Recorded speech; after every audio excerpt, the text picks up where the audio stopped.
and welcome to this emergency broadcast from the Undercut podcast. We're back from our winter break a little early to discuss, just today's breaking news, actually. We're going back for just one topic and one topic alone, which is, of course, that Guenther Steiner has left Haas. I'm Jesse Billington, and I'm joined by returning friend of the show, live from a secure location. It's the Haas Chap. How are you? Good evening. I've genuinely developed a headache over the last 3 hours with the news, trying to figure out exactly what's going on and the amount of messages like yourself and other various people all over social media trying to get in contact with me. But other than that, I'm at work and rather fine. Without further ado, I feel it's time to get down to brass tacks. And as many of you might have heard by this point, Haas have opted to not renew Guenther's contract as team principal for Haas F1. And this isn't something anyone really saw coming. It's come as a bit of a surprise to everyone. So what are your initial thoughts on his departure? It's a bit of a shock.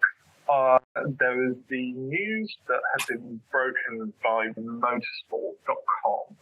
That there was a rumour that Simone Resta, who was the technical director for the Monogram Haas F1 team, resigned over a disagreement with Gene Haas, the owner of the team, over the development and the technical sort of fear and direction that the team has been going in and should be going in. And it's all a bit difficult to kind of really fathom this is actually just happened, because there are rumours that we hear all the time, and you can speculate as much as you want and you kind of brush them off as they come and go, because there's a million and one rumours that come about and you never really hear from anything again. But then there was another one that was on one of the Formula One subreddits, and it was a live discussion, and it says at 5 o'clock there's going to be this announcement that they're dropping Guenther from the team. And I was a bit, if Simone Resta's going, could Guenther go? It's not completely out of the question, but I suppose my feeling is a bit conflicting, because he was the one who approached Gene Haas in the first place to start a Formula One team. But as we've seen over apart from 2022, which was a bit of a highlight because we've not put anything in 2021, it's a team that kind of has really struggled since 2018 to reach anything above P8 in their Constructors' Championships. And even though there's a lot that Guenther has brought to not only the sport in itself, but into the wider F1 community, it's kind of a bit of a strange pill to swallow, really. Yeah, it's very much an odd one. And I mean, I've got a quote from Gene Haas. He said, moving forward, it was clear we needed to improve our on-track performances. We had successes, but we need to be consistent in delivering results that help us reach our wider goals as an organization. Haas added, in appointing Ayao Komatsu, we fundamentally have engineering at the heart of our management. And like you've already mentioned, Gene Haas wanted to enter F1 to promote his machine tools business, and Steiner set up the team with a plan to buy as many parts as possible from Ferrari. He had previous links with Ferrari. He got on well with the principals there, so was able to sort of organize and concoct this sort of partnership of parts, and has to do the minimum required by the rules to be termed a constructor, which is essentially they design their chassis and the car's aerodynamic surfaces, but the majority of the car's drivetrain, its gearbox, come from Ferrari. And while this is a very cost-effective approach, and it's proven so certainly through the cost cap era of late, it does limit the team's ability to create their own design and solve their own problems. And this is where we've started to see this downfall coming in, certainly as cars are developed, as sort of technical directives have been put into place. Haas have struggled often to keep up that pace because they don't fundamentally understand what they're changing, it seems. And they've suffered almost since their inception, really, failing to understand the complexity of Pirelli's tyres as well. They don't really get how how the rear suspension works. We saw through, I think, 2018 and 19 with the wishbones heating up, I think it was wishbones or leaf springs across the rear heating up and changing the car's ride height, which gave them great pace through qualifying, but then would often fall back through the field once the race started due to an alternate, essentially a different setup as the temperature of the car altered. So there's been a lot of problems. And like you've already mentioned, this news of Guenther leaving comes along with the news that the technical director, Simona Resta, has also left the team. At present, it's unclear whether Resta is going back to Ferrari, where he started out, his former employer. At the time of recording, I've done a bit of digging. I haven't heard who will be replacing him either.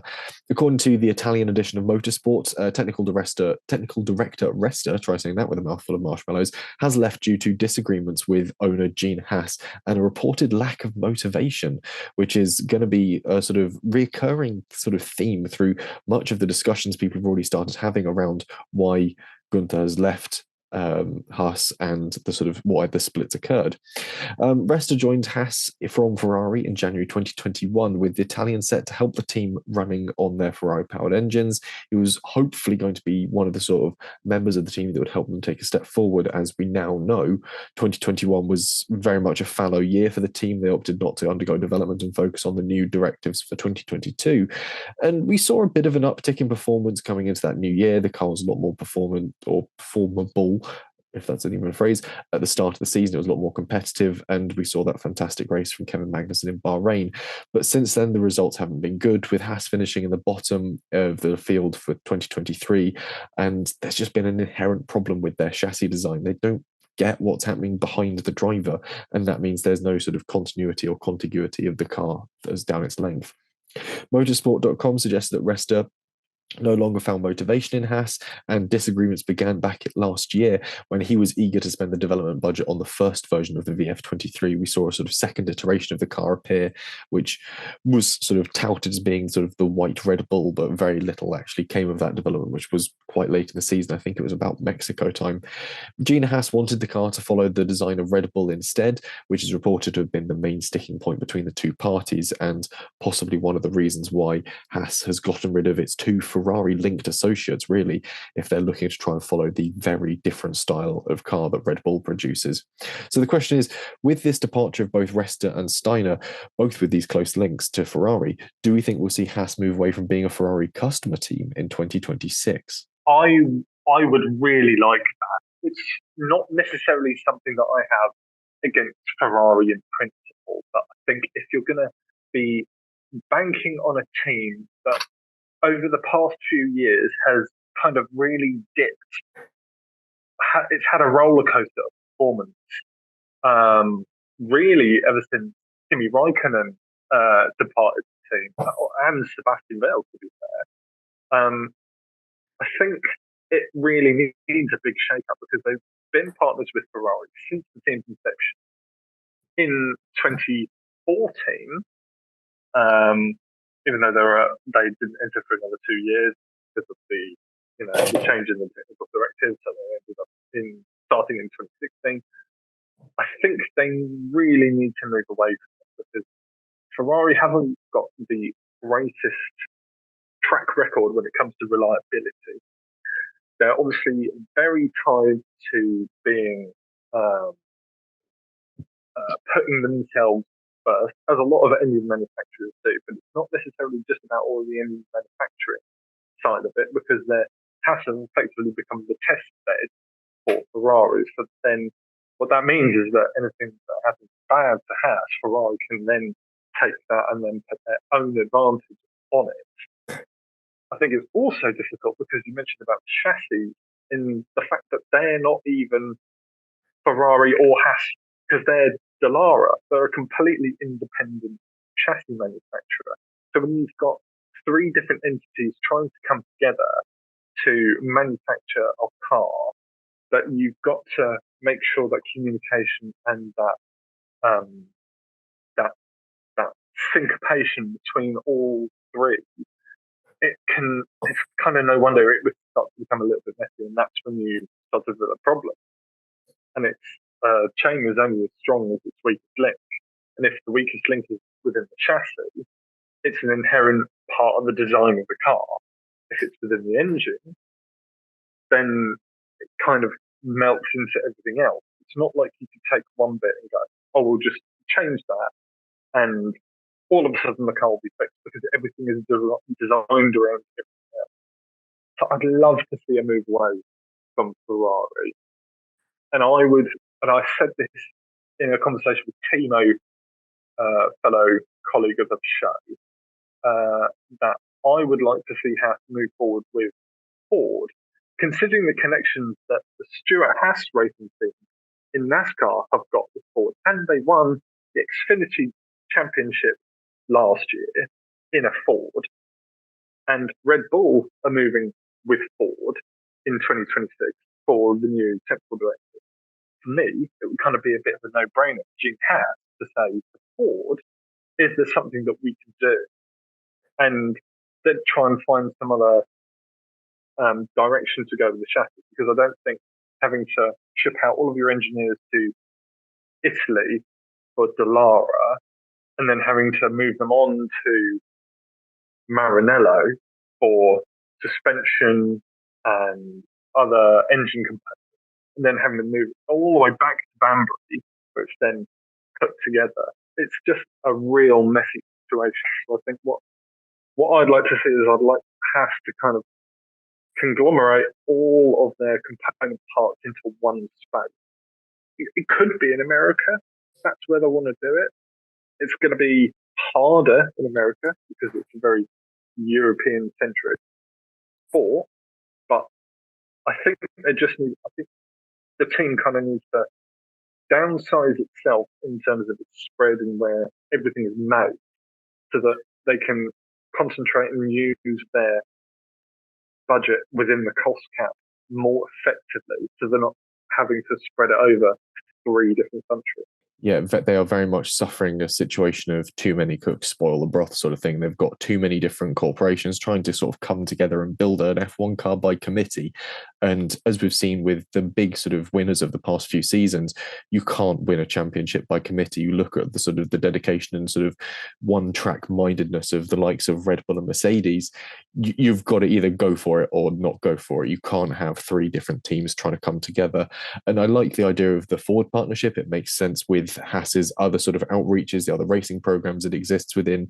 And equally, if you're, like you said, you simply cannot just sort of take out the Ferrari engine and drop in a new one. You've got to have a completely new sort of chassis to go with it. And the fact that it extends so much as to like the engine covers, how they direct airflow towards the rear wing, that then impacts how you set up your rear suspension, therefore your front suspension. It has to be a completely clean sheet design. And it'll be interesting to see what they're able to turn up to for the 2024 season with. If they have a completely new design, they won't be the only team with a completely new design on the grid. Obviously, Mercedes are coming along with something which they are touting as being revolutionary. But given how late this news has come, I'm wondering whether or not we might actually see a further iteration, a sort of VF23.2, just to get us through this year, another fallow season for Haas before they come up with something for 2025, looking to sort of develop forwards into 26 and beyond. I don't think they'll survive if they try and do 2 fallow years and wait out these 2026 regulations. They won't come soon enough. We'll get back to that in a bit, though, because, of course, while we haven't heard who's replacing Resta, we do know who is replacing Guenther Steiner.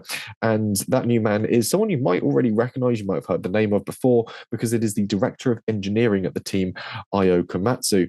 And do we think he's a good fit for the role? I'll give you a quick rundown of his CV for listeners that might not sort of know the ins and outs of Haas as a team, or certainly Ayo's sort of previous roles. In 2003, he started as an F1 tyre engineer at British American Racing, I think, wasn't it called, BAR? And then 2006, he transferred to Renault F1. Starting out as a performance engineer in 2006, he progressed to race engineer for the team for both Petrov and Grosjean in 2011. 2015 saw him move to the role of chief race engineer at Lotus F1. Obviously, Renault became Lotus. He moved up through the ranks, sticking pretty much with Romain Grosjean, interestingly.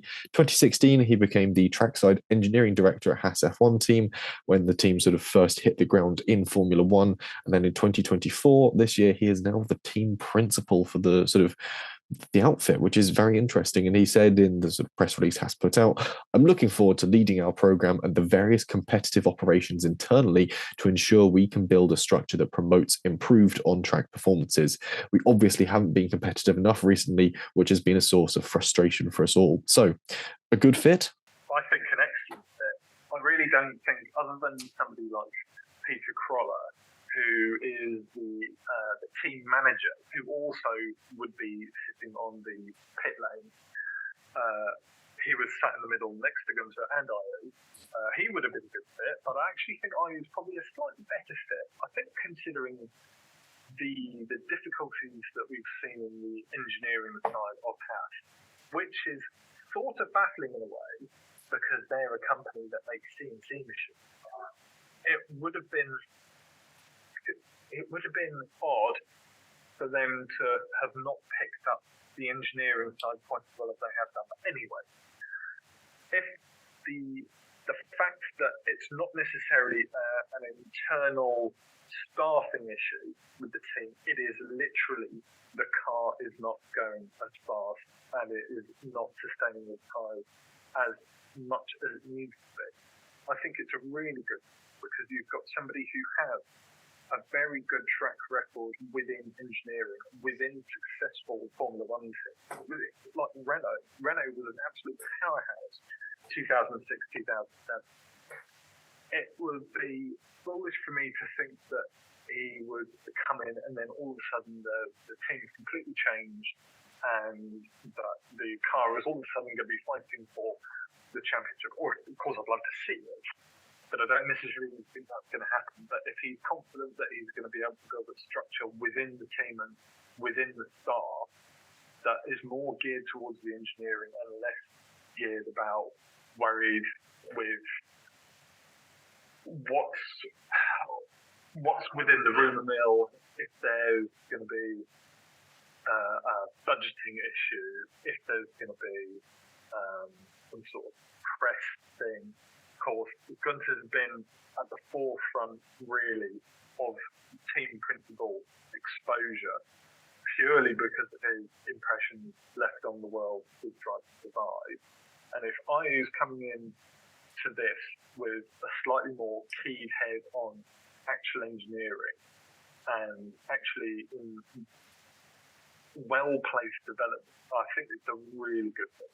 Because even though Guenther Steiner was the chief mechanic for Colossine Senior when he was in his rally days, it's been clear that Guenther Steiner has not really touched a spanner in quite a long time, and that he's very much more on the business side. We heard about his stuff with the sitcom and the book Surviving to Drive.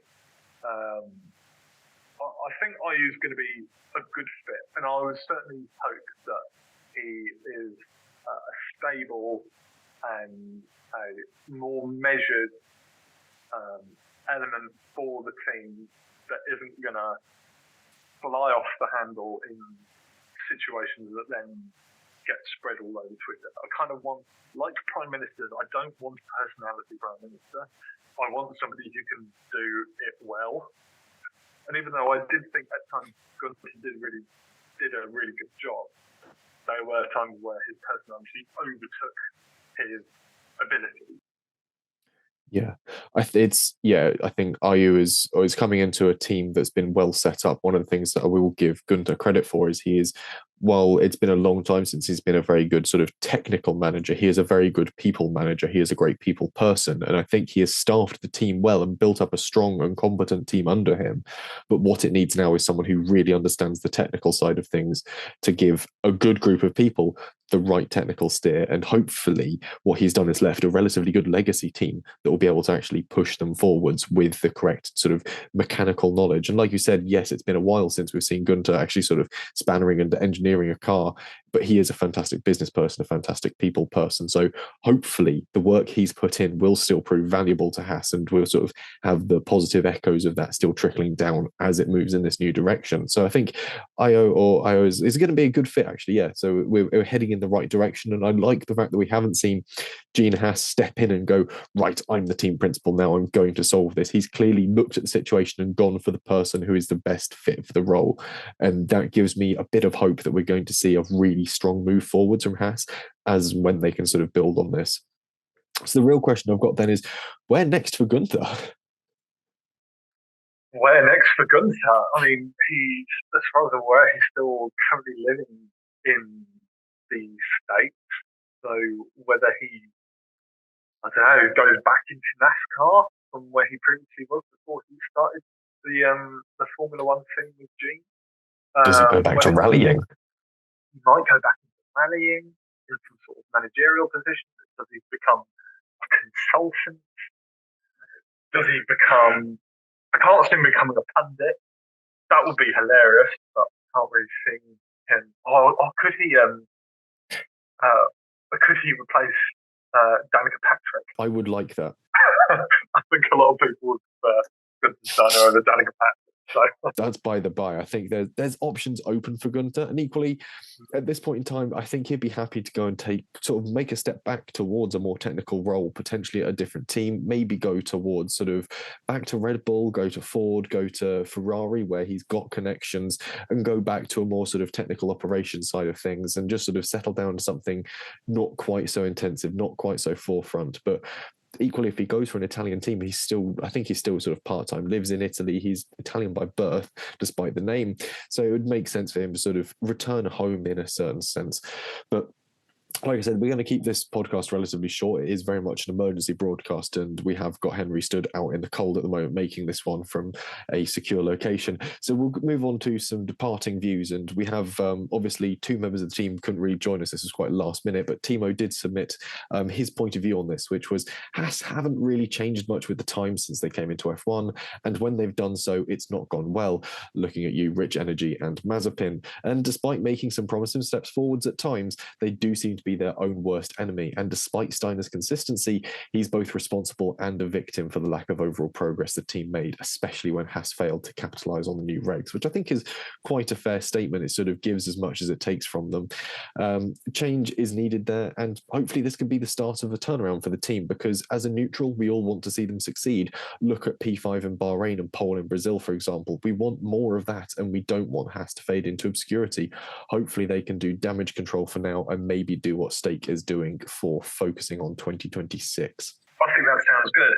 I think if I will add anything to this, is that I've heard a few people online mentioning the particular language that's used in the statement released by the team on behalf of Gene Haas, is that it sounds like the implication is that Guenther turned to Gene potentially for more investment, and this may be part of a sticking point in the fact that Gene Haas said, no, you need to try and work with what you've got more. I believe there's more within the car, and that we just need the more money to reach the cost cap, which, despite the big investment that we've seen over the past 2 years from people like MoneyGram and Chipotle and Travis Matthew and Palm Angels, the team still haven't hit cost cap. I'm certainly hoping that whatever lies in store for Haas next is a bright future and a good future, because even though there's been a lot of speculation about a second American team like Andretti being thrown into the mix in 2028, I think they claimed it was, to lose for people's job security to be on the line. It's been really nice to see Gene Haas actually step in and go, it's not over, we're still plowing on. Guenther isn't the centre of everything. It's my team.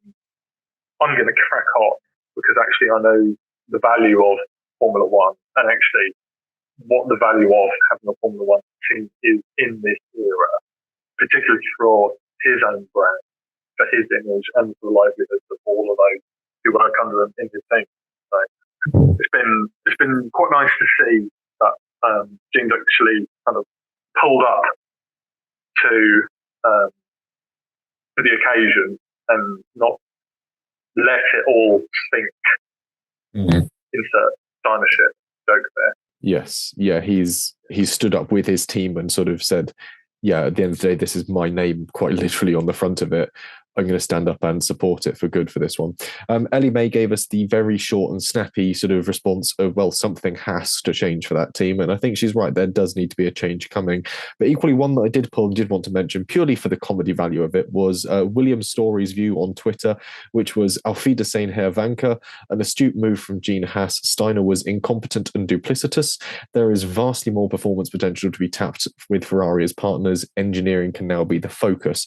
And that is a very interesting sentiment, which makes no sense as Ferrari's design at present isn't the quickest, and Haas weren't able to get anywhere close to Ferrari's pace, let alone the front of the field. So again, a major misunderstanding of Formula One and the technical regulations by Rich Energy and William Story. Equally, Guenther he's Italian, not German. So Auf Wiedersehen, Herr Vanka doesn't really correlate. You've sort of missed both your shots with that one. William Story is absolute joke.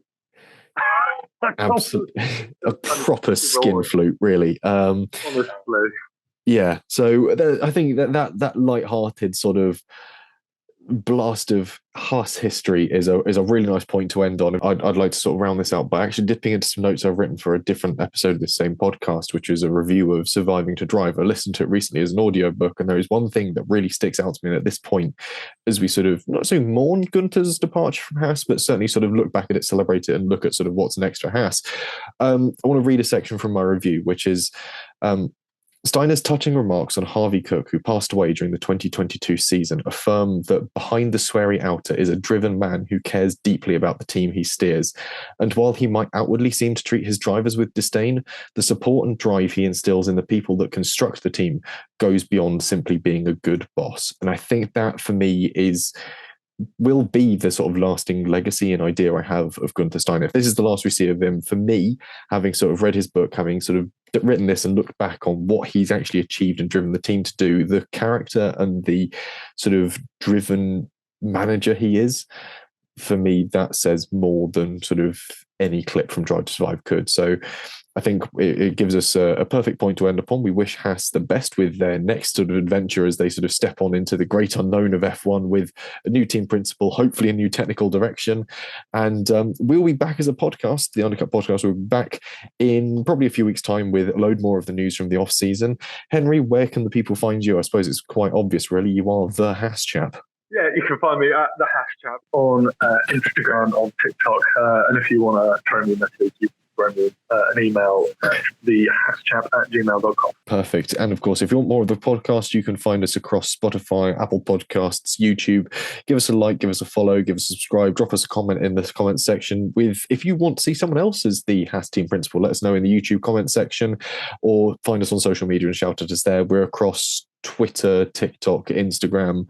I don't think we've got sort of any other ones, but yeah, go find us on social media. Let us know who you'd have liked to have seen, or if you'd like to have seen Gene step up himself and give it a go as team principal. Interesting theory there. If not, we'll be back later on this month with some more news from the off season. Thank you very much for your time, Henry, and thank you very much to you listeners.